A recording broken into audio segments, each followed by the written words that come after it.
Hey guys, welcome to Code Freak। तो पिछली बार हमने देखा था कि हम यूजिंग स्टैंडर्ड टेम्पलेट लाइब्रेरी हम स्टैक्स को कैसे इंप्लीमेंट कर सकते हैं। तो आज हम देखेंगे कि अगर हमें लिंक लिस्ट यूज करके स्टैक्स को इंप्लीमेंट करना है तो वो हम कैसे करेंगे। तो बेसिकली लिंक लिस्ट का एक बहुत बड़ा फायदा क्या है कि ये एक हम स्टैक में कितने भी एलिमेंट स्टोर कर सकते हैं, कोई फर्क नहीं पड़ता क्योंकि लिंक लिस्ट में हम कोई एंड नहीं है। लेकिन अगर हम एरेज यूज करते हैं स्टैक को इंप्लीमेंट करने के लिए तो उसकी एक लिमिट है, ठीक है।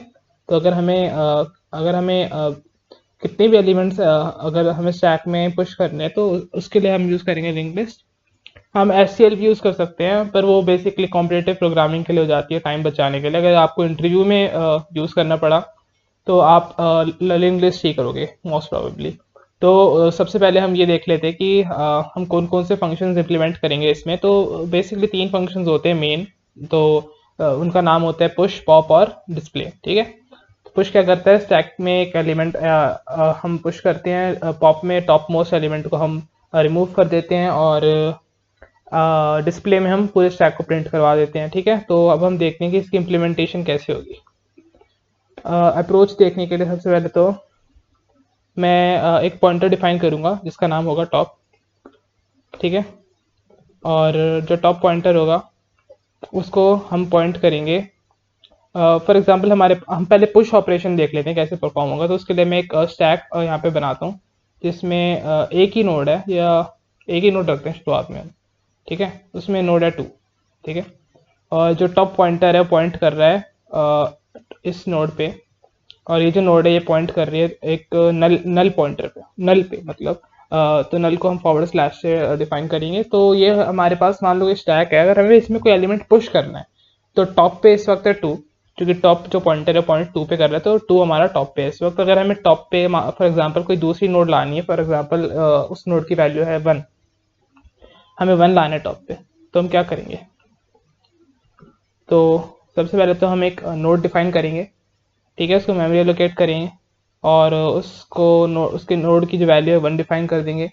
उसके बाद हम जो पॉइंटर है हमारे जो न्यू नोड है उसका जो पॉइंटर है टॉप पे सेट करेंगे। तो टॉप जो नोड है वो 2 है, और जो टॉप है उसे हम डिफाइन कर देंगे न्यू नोड पे। जो टॉप पॉइंटर है न्यू नोड को पॉइंट करेगा तो न्यू नोड है टॉप बन जाएगा, ठीक है। और ये जो हमारा ये वाला पॉइंटर है टॉप का पुराने वाला, ये तो हट ही जाएगा, ठीक है। तो इसको हम हटा देते हैं। तो अब आप देख सकते हो कि हमारा टॉप पॉइंटर पॉइंट कर रहा है 1 को, इसका मतलब 1 हमारा टॉप नोड है और न 1 पॉइंट करे 2 को। तो हमारे पास स्टैक में 1 पुश हो चुका है, 1 टॉप पे आ चुका है, ठीक है। तो अब हम इसी चीज़ को इम्प्लीमेंट करेंगे कोड में। तो सबसे पहले तो मैं एक स्ट्रक्ट डिफाइन करूँगा, स्ट्रक्ट नोड। और हमारे पास जो नोड है उसका जो बेसिकली स्ट्रक्चर है वो क्या होता है, एक उसमें वैल्यू होता है, वैल्यू होती है उसकी, और एक इंडेक्स पॉइंटर होता है उसमें जो कि पॉइंट करता है एक स्ट्रक्ट नोड को। इसलिए हमने डेटा टाइप जो है वो रखा हुआ है स्ट्रक्ट नोड। और जो पॉइंटर है उस पर कोई हमने स्टार यूज़ किया है तो पॉइंटर का नाम हम रखेंगे नेक्स्ट। तो नेक्स्ट पॉइंटर है जो कि पॉइंट कर रहा है एक स्ट्रक्ट नोड को, इसलिए ये हो गया हमारा हमारा जो स्ट्रक्ट नोड है डिफाइन हो गया, सो स्ट्रक्चर है। और फिर हम यहाँ पे पुश कर देते हैं कुछ एलिमेंट्स। फॉर एग्जांपल हमें 24 पुश करना है, और कुछ रैंडम हम नंबर्स पुश करेंगे जैसे 2 3 2 4 2 4 4 2 4 5 4 4 और 14, ठीक है। तो अब हम पुश फंक्शन डिफाइन कर देते हैं। तो इसका जो टाइप होगा वॉइड टाइप का होगा, वॉइड पुश। और इसका पैरामीटर होगा ये इंट एक्स। और सबसे पहले हम क्या करेंगे, हम एक नोड डिफाइन करेंगे, ठीक है, और जिसका नाम होगा टेम्प। और इसको मेमोरी एलोकेट करेंगे। तो मेमोरी कैसे एलोकेट करेंगे, स्ट्रक्ट नोड मैलॉक की हेल्प से हम मेमोरी इसमें एलोकेट करेंगे। अब मैं आपको बताऊंगा कि ये हमने क्या किया है यहाँ पे, ठीक है। तो सबसे पहले तो हमने यहाँ पर टेम्प को डिफाइन कर दिया एज अ स्ट्रक्ट नोड, ठीक है। हमारा टेम्प एक नोड है, ठीक है ना। अभी तो उस नोड में हमारे पास कुछ भी नहीं है, लेकिन हम चाहते हैं उस नोड में एक वैल्यू स्टोर हो, उसका एक नेक्स्ट पॉइंटर भी हो। तो वो ऐसे ही तो स्टोर नहीं हो जाएगा, उसके लिए हमारे पास उस नोड के पास कोई मेमोरी भी होनी चाहिए। तो हमें मेमोरी एलोकेट करनी पड़ती है उसे, ठीक है। वरना हमारा इंट और जो नेक्स्ट है वो स्टोर नहीं हो पाएगा। तो उसके लिए हम मैलोक यूज़ करेंगे मेमोरी को हम एलोकेट करने के लिए। तो मैलोक का मतलब ये होता है एम फॉर मेमोरी और एलोक मतलब एलोकेशन। तो उसके बाद हम यहाँ पे जो मैलोक फंक्शन है ये बेसिकली हमें रिटर्न कर देता है टेम्प को, लेकिन इसका जो रिटर्न करने के बाद जो इसका टाइप होता है वो होता है एक नल टाइप का पॉइंटर। लेकिन हम चाहते हैं कि ये एक दूसरी नोड को पॉइंट करे, तो हम इसका जो पॉइंटर है वो सेट करना पड़ेगा स्ट्रक्ट नोड टाइप के पॉइंटर पे। वरना अगर हम स्ट्रक्ट नोड के टाइप के पॉइंटर पे नहीं इसको टाइप कास्ट करते तो ये नोड को पॉइंट नहीं कर पाएगा। ठीक है, तो ये हमने बेसिकली अब टेम्प डिफाइन कर दिया अपना, और फिर हम वही करेंगे जो भी हमने देखा था। हम क्या करेंगे, जो टेम्प है इसका जो नेक्स्ट है ये डिफाइन कर देंगे हम टॉप पे, जो टॉप नोड है, और टॉप को डिफाइन कर देंगे हम टेम्प पे। हमारा जो टेम्प है नया टॉप हो जाएगा। ठीक है, ये हो गया हमारा पुश। उसके बाद हम डिस्प्ले कर देंगे इस पूरे स्टैक को। तो डिस्प्ले, और डिस्प्ले के लिए मैं यहाँ पे फंक्शन डिक्लेयर, अच्छा एक बात, हमने यहाँ पे टॉप तो डिफाइन ही नहीं किया। हम यहाँ पे टॉप डिफाइन करते हैं ग्लोबली।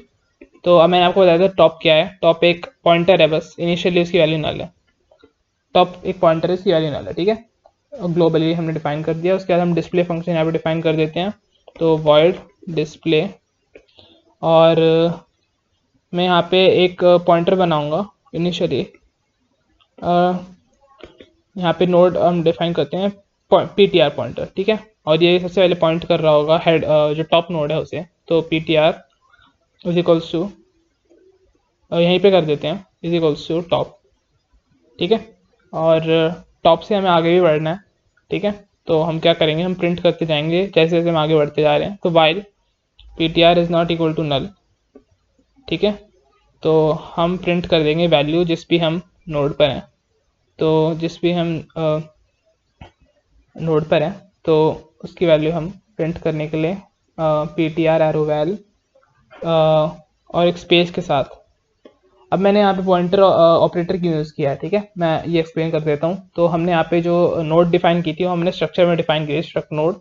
और किसी भी दूसरे स्ट्रक्चर पे स्ट्रक्ट में जैसे यहाँ पे इंट वैल्यू थी, तो अगर हमें इस वैल्यू को एक्सेस करना है, दूसरे स्ट्रक्ट का कोई एलिमेंट है उसे एक्सेस करने के लिए हम ये पॉइंटर ऑपरेटर यूज़ करते हैं। तो ptr हमारा एक ऑब्जेक्ट था। ठीक है, और हमें दूसरे किसी स्ट्रक्ट का जो एलिमेंट है वैल उसे एक्सेस करना है। ठीक है, तो हम एक पॉइंटर ऑपरेटर यूज़ करेंगे। ठीक है, तो इससे हमारा जो नया ऑब्जेक्ट है ptr, इसकी जो वैल्यू है स्ट्रक्ट की, जो structure as a node defined है, उसकी जो वैल्यू है वो हम प्रिंट कर देंगे। ठीक है, और उसके बाद हम पॉइंटर को आगे बढ़ाएंगे। तो pointer is equals to next. ठीक है, ये हो गया हमारा डिस्प्ले। उसके बाद हम एक एंड लाइन भी प्रिंट करवा न्यू लाइन प्रिंट करवा देते हैं। ठीक है, और हम रन करके देखते हैं इतना कोड।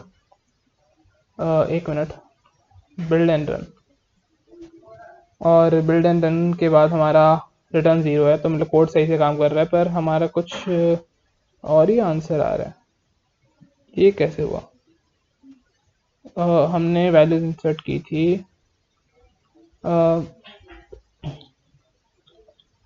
पॉइंटर तो सही है, टॉप पे डिफाइंड है, pointer is not equal to नल।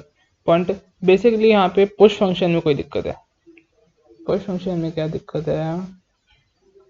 सबसे पहले हमने टेम्प डिफाइन किया, टेम्प को हमने सेट कर दिया नोड पे, और ओके हमने यहाँ पे जो टेम्प है उसको वैल्यू असाइन नहीं करी थी, उसको वैल्यू भी असाइन कर देते हैं। टेम्प की जो वैल्यू है वो जाएगी x। ठीक है, और उसके बाद अब हम रन करके देखते हैं एक बार और। ठीक है, अब शायद काम कर जाए। ओके, काम कर रहा है। ठीक है, परफेक्ट। अब हम डिफाइन करते हैं लास्ट में अपना पॉप फंक्शन। तो उसके लिए मैं यहाँ पे पॉप कर दूंगा बस एक बार, और उसके बाद मैं पूरी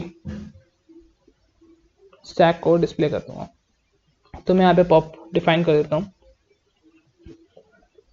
और पॉप के लिए मैं आपको अप्रोच बता देता हूँ। ठीक है, क्या अप्रोच होगी हमारी? फॉर एग्जांपल ये हमारे पास एक स्टैक था, तो स्टैक का जो टॉप था वो था 1, उसके वो पॉइंट कर रहा था 2 को। अब मुझे मान लो टॉप वाला जो 1 है हटाना है, तो मैं क्या करूँगा, मैं हटा तो नॉर्मली ऐसे ही सकता हूँ। मतलब अगर मैं टॉप को top is equals to top next पे असाइन कर दूँ, मतलब कि अगर टॉप को मैं, टॉप का जो नेक्स्ट है, यानी कि टॉप अब हमारा 1 है और 1 का नेक्स्ट 2 है, तो मैं टॉप को जो पॉइंटर असाइन कर देता हूँ 2 पे, तो हमारा हो जाएगा, काम बन जाएगा। लेकिन ऐसे भी हो सकता है, लेकिन इसमें बस थोड़ी मेमोरी अनयूज रह जाएगी, 1 गार्बेज वैल्यू।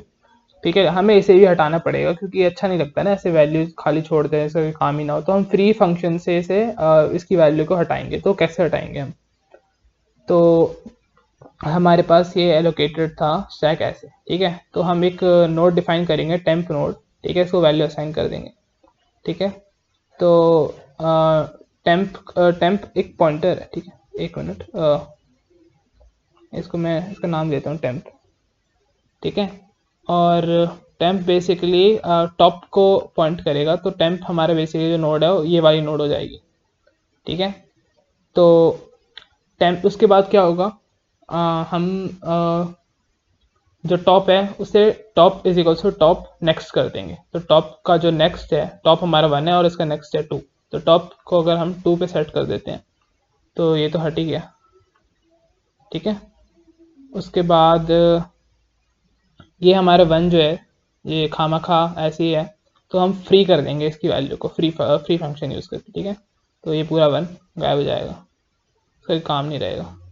तो हमारा जो स्टैक है वो इतना सा बच जाएगा। तो इस तरह हमारा जो एलिमेंट है जो टॉप पे वो पॉप हो जाएगा। तो इसी को इम्प्लीमेंट कर देते हैं। सबसे पहले तो मैं यहाँ पे स्ट्रक्ट नोड एक टेम्परेरी नोड यूज़ करूँगा और इसको वैल्यू असाइन कर देते हैं हमेशा की तरह, स्ट्रक्ट नोड मैलॉक और साइज ऑफ स्ट्रक्ट नोड, ठीक है। और हमने क्या किया था, फिर हमने इसको सेट किया था टॉप पे, नेक्स्ट टॉप, एक मिनट, इसको हमने टॉप पे सेट कर दिया था और उसके बाद हमने क्या किया था, टॉप को नेक्स्ट पे सेट कर दिया था, top is equal to top next, और फिर हमने फ्री कर दिया था टेम्प में जो वैल्यू है जितनी भी असाइन कर रखी है हमने। अब हम रन करके देखते हैं, ठीक है, हमारा परफेक्टली काम कर रहा है, ठीक है। तो फ्री फंक्शन से हमने जितनी भी टेम्प में वैल्यू असाइन की हुई थी, हमने मेमोरी एलोकेट की हुई थी, सारी फ्री हो गई, ठीक है। हमारा सबसे पहले हमने पुश किया था 24, तो 24 लास्ट में है, फिर हमने पुश किया था ये, फिर ये, फिर ये, फिर ये, तो हमारे टॉप पे था 14। उसके बाद हमने एक पॉप कर दिया, तो हमारा फिर नया जो स्टैक है वो बन गया ये, ठीक है। तो परफेक्टली काम कर रहा है हमारा कोड सही से। तो बेसिकली इतना ही था आज के लिए, और आई होप आपको समझ आया होगा। और अगर आपको वीडियो पसंद आई तो लाइक करो यार, सब्सक्राइब करो चैनल को, और ऐसी और वीडियोस देखने के लिए वो जो बेल आइकन है उसे ही प्रेस कर देना। तो दैट्स ऑल फॉर टुडे। और नेक्स्ट प्रॉबेबली हम क्यूज़ को डिस्कस करेंगे या फिर हम कोई स्टैक पे प्रॉब्लम कर लेंगे, ठीक है। तो टिल देन गुड बाय।